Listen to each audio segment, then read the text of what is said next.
আমার ওপার থেকে বলতে যে শর্ট করে ঢুকে পড়বো, তুমি শর্ট করে আসো, তোমার জন্য আয়নাঘর রেডি আছে। আমরা এই কথাগুলো বলতে পারতাম না আগে রে ভাই, শুধু তাকায় দেখতে আমার মনের মধ্যে জিকির হতো police police police police police police. ঠিক কিনা বলেন? শুধু তা নয়, আমার নিজের প্রোগ্রাম, অনেক প্রোগ্রাম আমার রেকর্ড আছে, অনেক রেকর্ড। 10 মিনিট 15 মিনিট 20 মিনিট কথা বলতে পারি না, পুলিশে যে প্রোগ্রাম ভেঙে দিয়েছে, আল্লাহর কোরআনের মঞ্চ ভেঙে দিয়েছে। এরকম রেকর্ড বাংলাদেশ অহরহ ঘটেছে। গতবারে আপনার ইউটিউবের ফুটেজগুলো দেখবেন, ইউটিউব থেকে দেখবেন, অনেক বক্তার মাইক কেড়ে নেওয়া হয়েছে, বক্তাকে মঞ্চ অপমান করা হয়েছে। সেই দুলা ভাইয়েরা এখন কোথায় আছে? হ্যাঁ, ওরা আছে? আমার ওপার থেকে বলতে যে শর্ট করে ঢুকে পড়বো, তুমি শর্ট করে আসো, তোমার জন্য আয়নাঘর রেডি আছে। দীর্ঘ 16টা বছর আমাদের মাঝখান থেকে চলে গেছে। সিটার, বাটপার, মদখোর, জুয়াখোর, আরো কিছু খোর, এদের কাছ থেকে এই কোরআনের মাহফিল করার জন্য অনুমতি নেওয়া লাগতো। কথা কন নাকি? যারা সমাজের মধ্যে সিটার, বাটপার, দুর্নীতিবাজ, ঘুষখোর, সুদখোর, মদখোর, আরো কিছু খোর, এদের কাছ থেকে নাকি কোরআনের মাহফিল অনুমতি নেওয়া লাগে। ঠিক কিনা জোরে কন? আল্লাহ এই জুলুম থেকে আমাদের তো বাঁচাই দিয়েছে, জোরে কন আল্লাহু আকবার। সেজন্য খুশি হয়ে কোন আলহামদুলিল্লাহ, আলহামদুলিল্লাহ। এরা আমাদেরকে আবদ্ধ করে দিয়েছিল কোন জায়গায় জানেন? আমাদেরকে বুঝাইছিল, এতদিন বুঝাইছিল যে কোরআন দিয়া তোমরা সমাজ গঠন করার দরকার নেই, কোরআন তোমরা পড়ো, কোরআন লে পড়ে থাকো, মাদ্রাসায় থাকো, মসজিদে থাকো, খানকায় থাকো, কোরআন দিয়ে খালি নামাজ পড়ো, রোজা করো, হজ করো, যাকাত দাও, আর বাদ বাকি যা আছে দেশ পরিচালনা, সমাজ পরিচালনা, গোষ্ঠী শুদ্ধা, ঘুষ খাওয়া, সুদ খাওয়া, রিলিফের গম মেরে খাওয়া, এগুলার দায়িত্ব তোমরা আমাদেরকে দাও। কথা বোঝেননি? আর মৌলবীরা শুধু খালি থাকবে মসজিদ, মাদ্রাসা, মক্তব, খানকা ইত্যাদি, মৌলবীরা বসে থাকবে, মৌলবীদের আর কোনো কাজ কাম নাই। কথা কয় না। ইসলাম কি আসলে এটার নাম ইসলাম? ইসলাম মানা লাগবে শুধু মসজিদ আর মাদ্রাসায় নয়, ইসলাম মানা লাগবে আপনার জীবনের শুরু থেকে শেষ পর্যন্ত। ঘর থেকে বের হবেন কেমন করে, ওটা ইসলাম দিয়ে মানা লাগবে। রাস্তায় যাবেন কোন পথে, ওটা ইসলাম দিয়ে মানা লাগবে। ভাত খাবেন কেমন, ইসলাম দিয়ে মানা লাগবে। এমনকি পায়খানাতে যাবেন কোন ভাবে, সেটাও ইসলাম দিয়ে মানা লাগবে। এটার নাম ইসলাম। সুবহানাল্লাহ। কালকে সকাল 9টার পরে কোরআনে আল্লাহ বলতেছেন, আসেন কোরআনে একটু তেলাওয়াত করি।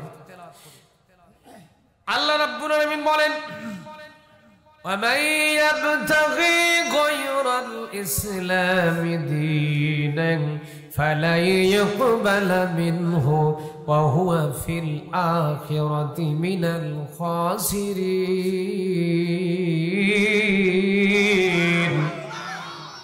কোরআনের আয়াত যখন তিলাওয়াত শেষ হয়ে যাবে, গলার যা ভলে আমাদের সব ছেড়ে দিয়ে আল্লাহু আকবার কোয়া লাগবে। পারবেন তো ইনশাআল্লাহ? রাজি আছেন তো আপনারা? হাত তোলেন তো কারা কারা পারবেন না। আমি একটু উল্টা পাল্টা বক্তব্য মাঝে মাঝে দিই, আবার এটা বুঝে শুধু জবাব দেন। পারবেন তো ইনশাআল্লাহ? আল্লাহ কবুল করুক, বলেন আমিন। বলেন না আমিন? আল্লাহ রাব্বুল আলামিন বলেন, وَمَن يَبْتَغِي غَيْرَ الْإِسْلَامِ دِينًا فَلَن يُقْبَلَ مِنْهُ وَهُوَ فِي الْآخِرَةِ مِنَ الْخَاسِرِينَ।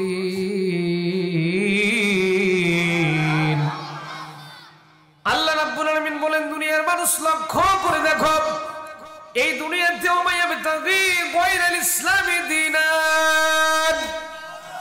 আল্লাহ বলেন, বান্দারে, ইয়াবতাগি গায়রাল ইসলামি দীনান, ইসলামকে বাদ দিয়ে যদি তুমি জীবন পরিচালনা করতে থাকো, ইসলাম বাদ দিয়ে যদি জীবন গঠন করতে থাকো, ফালা ইউকবালা মিনহু, তোমার কোন আমল আমার আল্লাহর কাছে আসে না, ওয়া হুয়া ফিল আখিরাতি মিনাল খাসিরিন।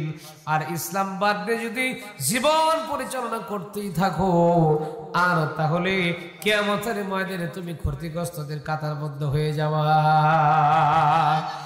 তাহলে জীবনের শুরু থেকে শেষ পর্যন্ত ইসলাম আর কোরআন মানার দরকার আছে না নাই? আর আমরা ইসলাম মানি, এই কোরআন দিয়া নামাজ পড়ি, মসজিদের মধ্যে কোরআন দিয়া ফজরের নামাজ পড়লাম, মসজিদের ভিতরে কোরআন রেখে এসে অন্য মানুষের জমির আইল ঠেলি।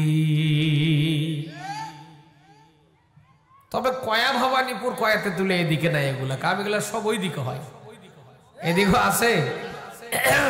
এই জন্য কোরআনের প্রোগ্রামগুলো আসে লাগে যখন আল্লাহু আকবার, আল্লাহু আকবার। প্রিয় ভাইয়েরা আমার, কোরআনের সমাজ যদি কায়েম হয়ে যায়, কোরআন দিয়ে যদি সব জায়গায় যদি জীবন পরিচালনা করতে পারেন, আল্লাহর কোরআন মেনে যদি জীবন পরিচালনা করতে পারেন, একটা মানুষের হক কখনো কেউ নষ্ট করতে পারবে না আমার ভাইরা। অথচ লক্ষ্য করে দেখেন, দীর্ঘ 16টা বছর চলে গেছে, আল্লাহর ওলিরা দেশ চালাইছে, যে যেভাবে পারছে লুটপাট করে পেট ভরাইছে, ঠিক কিনা বলেন? ইচ্ছা মতো খাইছে, গুডাউনে লোড করছে, লোডে যখন মাল ধরে না বিদেশে পাঠায় দিছে টাকা। বলেন, বাংলাদেশে টাকা থাকে না, ওদের টাকা বিদেশে ধোয়া লাগে। বাংলাদেশের মানুষ ভাত পায় না, ওরা বিদেশে 5 স্টার 7 স্টার হোটেলে গিয়ে থাকে, ঠিক কিনা জোরে কর? এগুলো কার টাকা? আপনার আমার টাকা, জনগণের টাকা, জনগণের হক যারা মেরে দেয়। আর মঞ্চে এসে লম্বা লম্বা বক্তব্য করে, এই করব সেই করব, যে চেয়ারে বসে সব ভুলে যায়, ঠিক কিনা বলেন? সব আমাদের দেখা শেষ, আমরা আগামী দেখবো আল্লাহর কোরআনের বাংলাদেশ। রাজি আছেন তো? ইনশাল্লাহ রাজি আছেন তো? কোরআনের দেশ কেমন হয়, কেমন ভাবে কোরআন দিয়ে দেশ চলবে, সেই বিষয়ে আমি কিছু ওয়াজ করব আপনাদেরকে, ইনশাআল্লাহ। কবুল করুক, বলেন আমিন, বলেন আমিন। কোরআন দিয়ে আপনাকে জীবন পরিচালনা করা লাগবে। কোরআন ছাড়া কিয়ামতের ময়দানে কিন্তু আমরা সবাই ক্ষতিগ্রস্ত হয়ে যাব, ঠিক কেন জোরে কর? তাহলে জীবনের শুরু থেকে শেষ পর্যন্ত আল্লাহর কোরআন মানার দরকার আছে না নাই? জোরে কোন আছে না নাই? প্রিয় ভাইয়েরা আমার, এই জন্য আমরা কোরআন জানবো, কোরআন মানবো ইনশাআল্লাহ। কেননা কোরআনে কারীম হচ্ছে পৃথিবীর মানুষের জন্য আল্লাহর দেওয়া শ্রেষ্ঠ নিয়ামত। জোরে কোন সুবহানাল্লাহ। আল্লাহ রাব্বুল আলামিন বলেন, কুল বিফাদলিল্লাহি ওয়া বিরহমাতিহি ফাবিযালিকা ফালইফরাহু হুয়া খায়রুম মিম্মা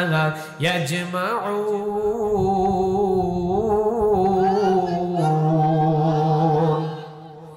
আল্লাহ রাব্বুল আলামিন বলেন, নবী আপনি বলে দেন, এই দুনিয়ার জমিনে আমি আল্লাহ রাব্বুল আলামিন মানুষের জন্য যত রকমের দয়া কিংবা করুণা কিংবা অনুগ্রহ, যেগুলো মানুষ দেখে কিংবা না দেখে, যত দয়া আমি আল্লাহ মানুষের জন্য আরশ আজিম থেকে নাজিল করে দিয়েছি, সব চাইতে বড় দয়ার প্রমাণ হলো আমি আল্লাহ রাব্বুল আলামিন মানুষের জন্য কোরআনে কারীম নাজিল করে দিয়েছি। আরে কোরআন দিয়া যারা জীবন পরিচালনা করবে তারা হবে আনন্দিত, তারা সুসংবাদ প্রাপ্ত, আর তারাই হবে সফলকাম, তারাই হবে জান্নাতি। অথচ এই কোরআনের আন্দোলন যারা করেছে, এই কোরআন যারা প্রতিষ্ঠা করতে চেয়েছিল, আল্লাহর জমিনে কোরআন দিয়া যারা জীবন পরিচালনা করতে চেয়েছে, দীর্ঘ 16 বছর পর্যন্ত পার হয়ে গেছে। এমনও মানুষ আছে 16টা বছরের মধ্যে রাতের বেলায় বাড়িতে ঘুমাতে পারে নাই, আছে না নাই? আমার ভাইরা, কোরআনওয়ালা, ইসলামওয়ালা, আল্লাহওয়ালা মানুষদেরকে এই জালেমের বাচ্চারা কষ্ট দিয়েছিল, অনেক কষ্ট দিয়েছে। জনগণ ঠিক কিনা? যত কষ্ট আসুক না কেন কোরআনের পথেই থাকা লাগবে। আসুন আমি লম্বা বক্তব্য না দিই, যেহেতু হুজুর চলে আসবে আমার কথার ফাঁকে, এই জন্য শর্টলি আমি একটা টপিক নিলাম, চিন্তা করলাম যে একটা বিষয় নিয়ে আপনাদেরকে বোঝানোর দরকার আছে।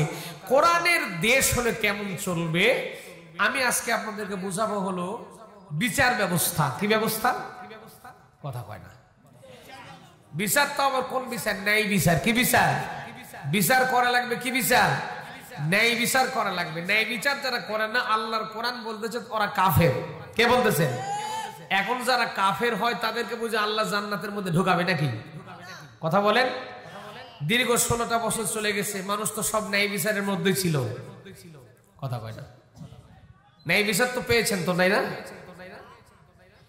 ন্যায় বিচার যদি পাওয়া যেত তাহলে আল্লামা সাইদির মতো মানুষ, নিরপরাধ একজন মানুষ, শুধুমাত্র একটা অপরাধ, আল্লাহর কোরআন মানুষকে পৌঁছে দেওয়া, একটা কারণেই জালেমের বাচ্চারা সাইদির মতো মানুষকে দুনিয়ার জমিন থেকে বিদায় করে দিয়েছে।